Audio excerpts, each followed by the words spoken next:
Hi again, everyone. I hope you're all doing really well. So it has been a few weeks since I last did an update on Exela Technologies, ticker symbol XELA or XELAP if you hold the preference shares. Anyway, generally it has not been a good time to hold the stock, though it is worth highlighting it hasn't been a good time to hold any tech-related stocks as the broader sector has really sagged in recent times. In the past month, while broad market indexes, the Nasdaq and the S&P 500, have largely traded flat given the effect of a short-lived recent rally, Xela stock has actually given up 40% of its value in that same time, closing Friday's trade at a new 52-week low of 16 cents per share. So in this video, I want to dive into what has been happening with Exela Technologies and give my take on why I think the share price has continued to fall. So looking through recent headlines with the company, one thing that is quite pleasing is that in the aftermarket on Friday, XLAP preference shares finally declared their first dividend, and it is going to be bigger than expected at 46 cents per share. The reason cited for the enlarged dividend is to take into account that XLAP preference shares have been in circulation for more than a quarter. I think the regular dividend for the preference share will be about 37.5 cents per quarter going forward. Anyway, to receive this, shareholders need to be holding XLP preference shares as a shareholder of record on the 20th of June, and the payment will be made on the 30th of June. Beyond that, other interesting company developments were the announcements of a couple of new deals. On the 7th of June, they announced a $19 million contract renewal over 5 years with what they called a leading Irish bank, which they did not name. And on the 3rd of June, a platform for the accounting business arm announced an $18.3 million in business in their Xela bills and payments business. In the same announcement, also announcing more deals were in the pipeline.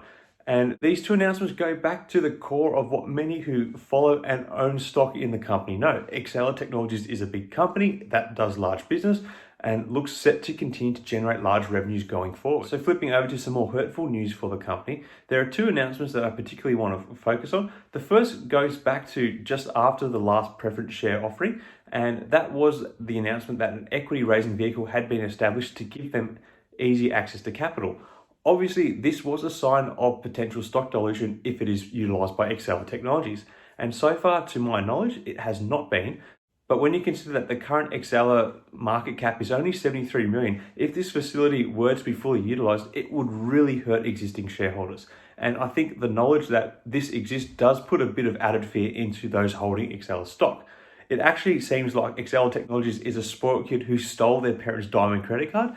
What would perhaps be even worse is if Exela undertook such an action to service the dividends of their preference shares, as then we would know we were actually involved in some form of Ponzi scheme. Not that I'm expecting them to do such things. I just thought it was funny that they announced the facility the day after finalizing their second round of preference shares. Personally, I think if Exela Technologies is to utilize this facility, it will be done so sparingly, as one of the key messages from the board has been a focus on growing the value of their existing shareholders via better value in the stock.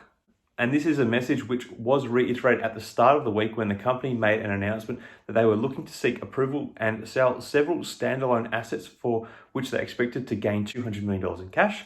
The cash is then going to be used to pay down debt and take part in a proper share buyback, unlike the preference share deal, which was really a stock swap, which they tried to pawn off as a buyback.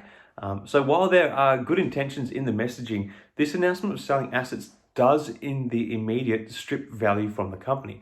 Considering the $73 million market cap, it may surprise some to know that the assets on Exela's books are valued at $1.2 billion.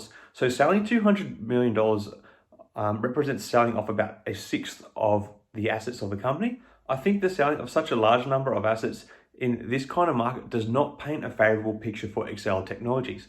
I mean, there is nothing to say that they are doing this as some sort of fire sale action. And to be fair, it was something they outlined doing, though not giving as much detail about 9 months ago. Although I suppose 9 months ago, such an action would have seemed like a better move given the state of the broader market then versus how it is today. Anyway, it seems that the many moving parts of Exela Technologies are continuing to confound shareholders.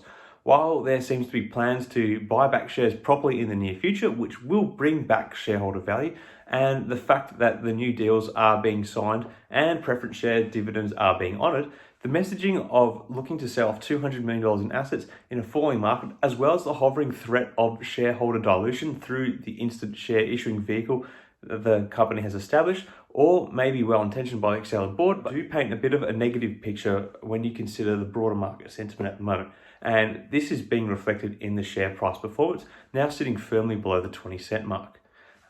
Anyway, that's where I'll leave it for now. Sorry I haven't updated on the stock earlier. I suppose now that I am primarily holding the preference shares, I've taken a more passive view on the company. I will do my best to revisit the stock a little more regularly going forward. Anyway, until next time, everyone, may the markets trade in your favor. Cheers.